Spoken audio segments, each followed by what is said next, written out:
Mga idol, habang hinihintay nga po ng Golden State Warriors si Dwight Howard, ay swerte pa rin naman nga daw po agad sila sa bagong sentro na kanilang pinapirma. Yan naman ang ating unang aalamin at unang storya na pag-uusapan na sasamahan ko na rin ng balitang may tsansa pa rin naman nga pong papasok si Terence Romeo sa Gilas Pilipinas at ang naging reaksyon at mensahe ni Jordan Clarkson sa ating national team para sa paparating na Asian Games. Kaya mga idol, tara!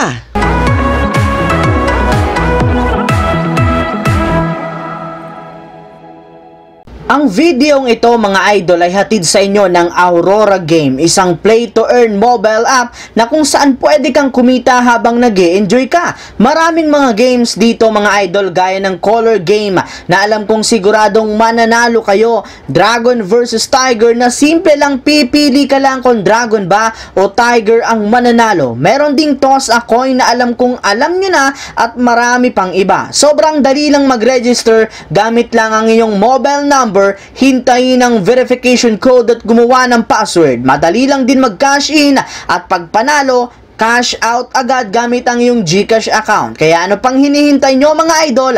Mag-download na at manalo. Nasa comment section ang link para makapagsimula na kayo. Katulad nga po mga idol ng naibalita ko sa inyo, habang hinihintay nga po ng Golden State Warriors ang meeting nila kay Dwight Howard, kumuha muna nga sila noong nakarang araw ng bagong big man na si Usman Garuba na binigyan nga po ng kanilang team ng two-way contract. Para nga po sa inyong kaalaman, si Usman Garuba nga po ay isang 6'8" undersized big man na ang former 21st pick ng Houston Rockets taong 2021. Ngunit simula nga po nang pumasok siya sa NBA, hindi rin naman nga naging maganda ang kanyang performance sa pag-average lamang nito sa Houston Rockets ng 3 points at 4.1 rebounds sa kanyang 13 minutes per game. Yes mga idol, hindi nga siya masyadong napagtuunan ng pansin ng Rockets na siyang dahilan bakit i-trade siya sa Oklahoma City Thunder na agad rin naman siyang ini-wave ngayong off-season. Kaya dahil nga po sa nangyari ngayon kay Garuba, hindi nga po niya napigilan pa ang kanyang sarili na magsabi na papatunayan nga po niya na mali ang mga pinagsasasabi sa kanya, at yan nga daw po ang inyong pakatandaan, gayong gagawin niya nga ang lahat ng kanya makakaya upang makapag-ambag ng malaki sa Golden State Warriors. Kaya dahil dyan sa pahayag na ito, mukhang swerte pa rin naman at meron nga talagang aabangan sa kanya ang kanyang kupunan. Habang dumiretso naman tayo sa ating sunod na pag-uusapan sa balitang may tsansa nga pong papasok pa rin si Terence Romeo sa Gilas Pilipinas at ang naging reaksyon at mensahe ni Jordan Clarkson sa ating national team para sa paparating na Asian Games. Kumalat nga po mga idol sa social media ang balita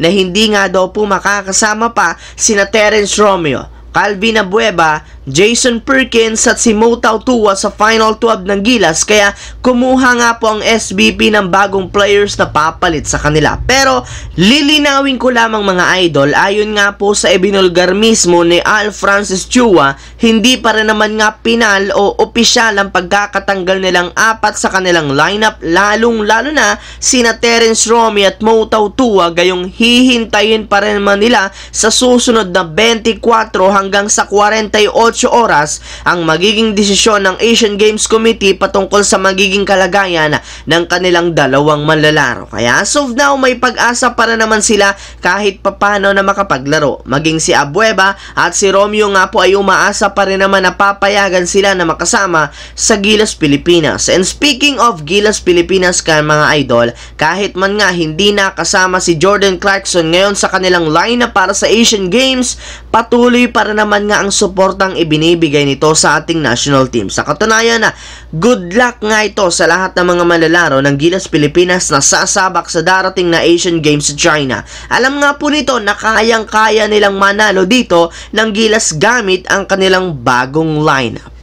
So yun lamang mga idol ang ating bagong video na ating pinag-usapan ngayon dito sa aking YouTube channel. Once again, this is your J-Zone TV. Huwag kalimutang mag-like at syempre mag-subscribe pindutin ang notification bell sa akin channel para lagi kayong maging updated sa mga videos na pinapalabas ko. I-follow nyo na, bisitahin at i-like ang ating Facebook page, J-Zone TV. Maraming salamat mga idol. Hopefully nag-enjoy kayo ngayon.